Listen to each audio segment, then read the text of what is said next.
For more on what's happening over the Atlantic in the final days of Trump's White House, we can speak now to Josh Blackman, a professor in constitutional law in Houston, Texas. Thank you very much for being with us here on France 24. Now, first of all, this is not the first time that US Democrats have sought to impeach Donald Trump. Do you think that the events of Wednesday in Washington, D.C. have in any way changed opinion to make their bid more successful this time around? I think there are two phases to think about. Impeachment is a two-step process. First, our House of Representatives must vote to charge the president. That takes a simple majority. The second step is that our Senate must have a trial, and two-thirds must vote to convict.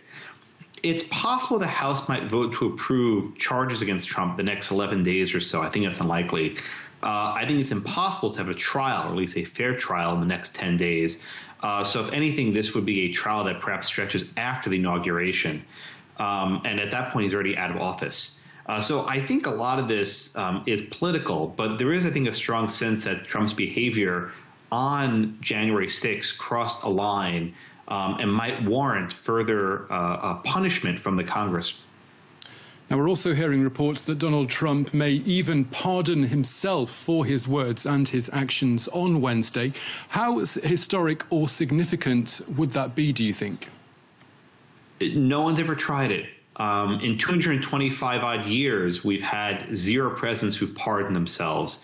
Now, the text of the Constitution doesn't give a clear answer. It says the president can issue pardons. It doesn't say who he can give a pardon to. Generally, person A gives a pardon to person B, but in theory, perhaps he could pardon himself. There's no real way to test this. You can't ask a court for an opinion, but what would have to happen is the next president would try to maybe charge President Trump with crimes, and then Trump would say, you can't charge me, I've been pardoned by myself. And then the courts would have to decide if that pardon was valid. We are in very shaky, uncharted waters. There's no good answer to this question.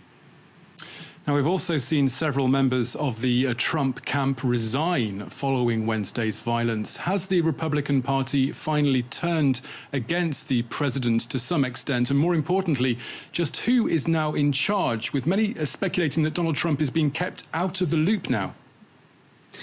Well, another thing you should learn about in your country is the 25th Amendment. This is a provision of the Constitution that's very important. If the vice president and a majority of the cabinet members agree, they can remove the president from office for some period of time.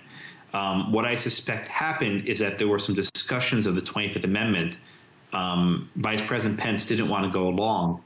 And at that point, several cabinet members resigned in protest. I think that's what we're seeing. Even though we have resignations, their deputies step up. So there's still people running the government. But I think this is a last-minute rebuke of President Trump after the events of January 6th. Okay, Josh Blackman in Texas, thank you very much. Thank you.